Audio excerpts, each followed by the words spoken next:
درود پڑھنے کے فائدے آخرت میں تو ہو گئی، شفاعت ملے گی، آپ کا قرب ملے گا، آپ کے ہاتھوں حوض کوثر پہ پانی ملے گا، لیکن دنیا میں بھی اس کے فائدے ہیں. اور یہ تجربہ شدہ بات ہے کہ جس کی زندگی میں مشکلات آ جائیں، جس کی زندگی میں پریشانیاں آ جائیں، وہ درود شریف کی کثرت کر دے. جو لوگ آپ میں سے عمرے پر گئے، جن کو سعادت اللہ نے نصیب کی، وہ لوگ مسجد قباء بھی گئے ہوں گے. مسجد قباء جانے کا ثواب کتنا ہے کہ جو شخص اپنے گھر سے وضو کر کے چلے، مسجد قباء جائے، وہاں 2 رکعت نماز پڑھے، اس کو پورے عمرے کا ثواب ملتا ہے. یہ ہمیں نبی صلی اللہ علیہ وسلم نے ہی بتایا. تو مسجد قباء کے ایک امام ہیں شیخ صالح المغامسی. صالح المغامسی جو تھے، ان کے دل میں کوئی تکلیف ہو گئی تو ان کا ہارٹ کا آپریشن ہوا. جب ہارٹ کا آپریشن ہوا، آپریشن تو اچھا ہو گیا، لیکن نیکسٹ ڈے پتا چلا کہ خون واپس دل کے اوپر جم رہا ہے اور بہت خطرناک صورت پیدا ہو گئی ہے اور دوبارہ آپریشن کرنا پڑے گا.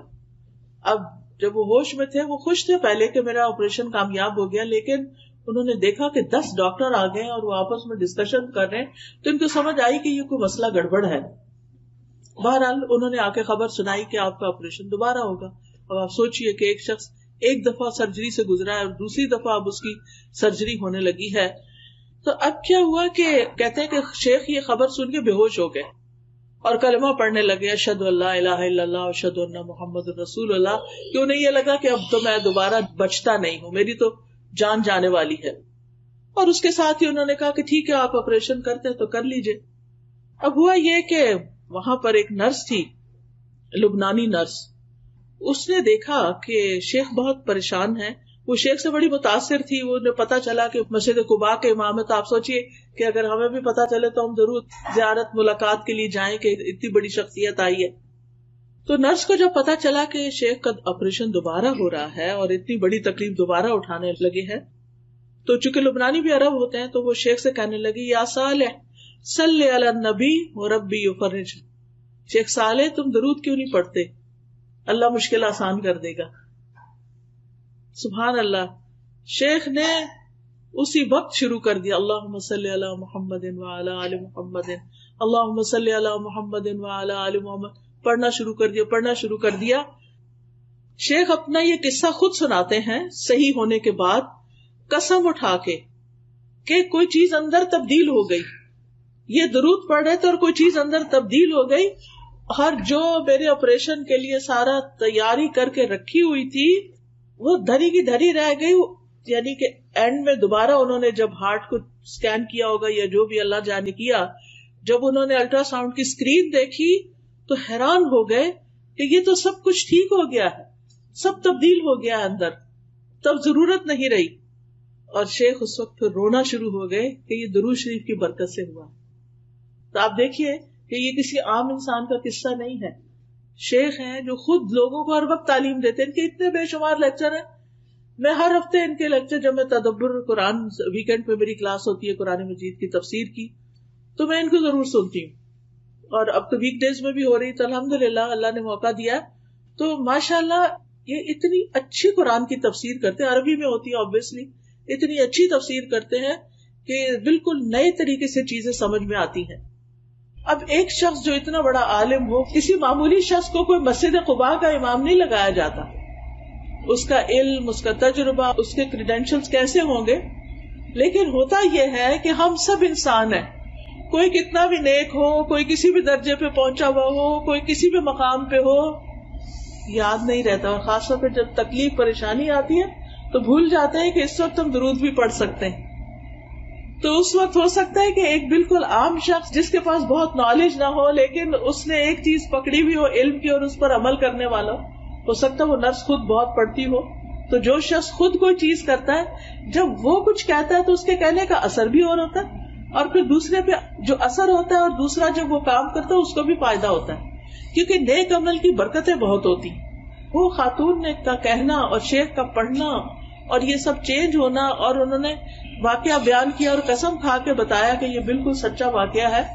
تو اس سے یہ پتہ چلتا ہے کہ ہم میں سے ہر ایک کو اپنی زندگی میں درود شریف کی کثرت کر دینی چاہیے. اور خاص طور پر جمعے کے دن جو ہے وہ آپ صلی اللہ علیہ وسلم نے خود حکم دیا ہے کہ جمعے کے دن یعنی جمعے کی رات سے ہی شروع ہو جائے. جمعرات کا دن جب اینڈ ہوتا ہے اور مغرب ہو جاتی ہے تو جمعہ شروع ہو جاتا ہے. عربی زبان میں رات پہلے آتی ہے کیونکہ لونر کیلنڈر استعمال کرتے ہیں نا، چاند کا رات والا، تو وہ چاند کے نظر آنے سے شروع ہو جاتا ہے نا کیلنڈر. یعنی جس وقت چاند نظر آئے مہینہ شروع ہو گیا، رمضان شروع ہو گیا، آپ روزے سے پہلے ہی تراویح شروع کر دیتے ہیں. لیکن جو دوسرا کیلنڈر ہے ہمارا شمسی کیلنڈر، چونکہ ہم سورج کے ساتھ وہ سب کرتے ہیں تو وہ ہمارا دن سے کیلنڈر شروع ہوتا ہے، ان کا رات سے شروع ہوتا ہے. تو جتنا بھی عربی میں رات کا ذکر پہلے آتا ہے. تو جب رات ہو جائے یعنی کہ جمعرات ختم ہو اور جمعے کی رات شروع ہو جائے تو درود کی کثرت شروع کر دیا کریں. اللہ ہم سب کو توفیق عطا فرمائے، کیونکہ نبی صلی اللہ علیہ وسلم کا نام سنتے ہی ہمیں پڑھنا چاہیے، نماز میں پڑھنا چاہیے، دعا سے پہلے پڑھنا چاہیے، کسی مجلس میں بیٹھے ہو تو پڑھنا چاہیے. رسول اللہ صلی اللہ علیہ وسلم نے فرمایا جو لوگ کسی جگہ پر مجلس کریں، یعنی کوئی سوشل گیدرنگ بھی ہے لیکن اس میں اللہ کا ذکر نہ کریں اور نہ اپنے نبی پر درود بھیجیں تو وہ ان کے لیے نقصان کا باعث ہوگی. اللہ چاہے تو اس میں اگر کوئی ایسی چیز ہوئی تو اس پہ انہیں پکڑ سکتا ہے، چاہے تو انہیں بخش بھی دے. اسی طرح جو لوگ کسی مجلس میں بیٹھیں اور وہاں وہ اللہ کا ذکر نہ کریں اور درود نہ پڑھیں تو وہ مجلس قیامت کے دن ان کے لیے حسرت کا باعث ہوگی. یعنی آپ لوگوں سے شرمائے نہیں کریں، آپ جہاں بھی ہوں بات کریں، لوگوں کے جو ڈسکشن ہو رہی ہے اس میں حصہ لیں اور بیچ کے گیپس میں درود بھی پڑھ لیا کریں. اسی طرح اذان کے بعد درود پڑھیں، مسجد میں داخل ہوتے وقت درود پڑھیں، اللہم اغفر لی ذنوبی وافتح لی ابواب رحمتک، اور پھر اللہم صلی علی محمد وعلی آل محمد. پھر صفا مروہ کی سعی کرنے کے نصیب ہو، آپ جس وقت طواف کر رہے ہوں اس میں بھی، اور خاص طور پر جمعے کی رات اور جمعے کے دن نبی صلی اللہ علیہ وسلم نے خاص طور پر اس کی تاکید کی.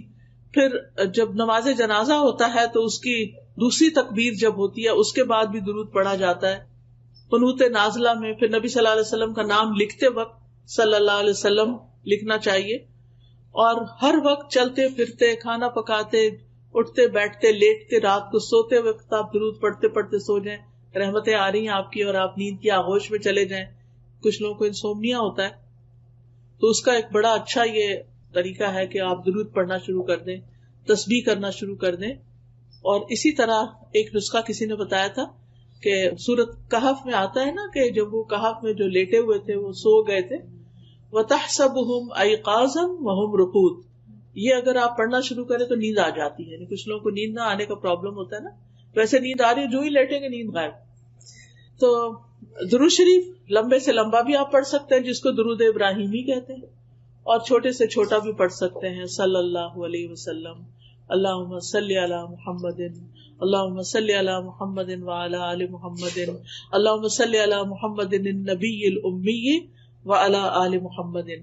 اور آل کا ذکر اس لیے کرتے ہیں کیونکہ آپ کی آل اولاد نے، آپ کی ازواج، آپ کی ذریت، انہوں نے بھی نبی صلی اللہ علیہ وسلم کے ساتھ دین کے لیے بہت سی قربانیاں کی ہیں، تو ان کا بھی حق بنتا ہے کہ ان کو بھی ساتھ دعاؤں میں شریک رکھا جائے.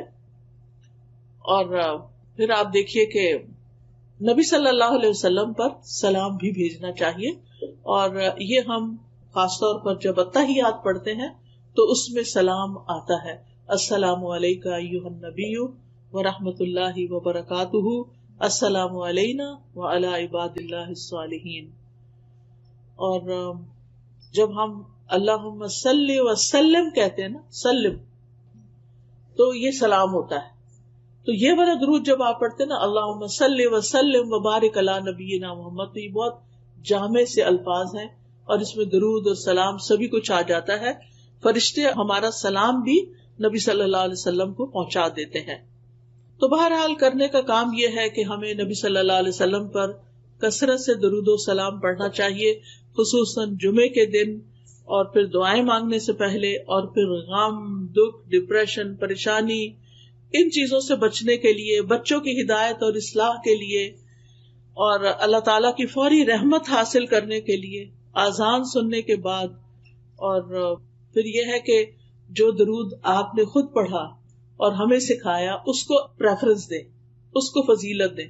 بعض لوگ وہ درود نہیں پڑھتے، اپنے خود سے بنائے ہوئے جو ہیں ان کے پیچھے لگ جاتے ہیں اور ان کی خود ہی فضیلت بنا لیتے ہیں.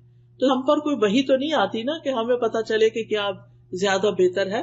تو وحی کے ذریعے نبی صلی اللہ علیہ وسلم نے ہمیں جو درود بتائے ہیں ان کی پابندی ضروری ہے.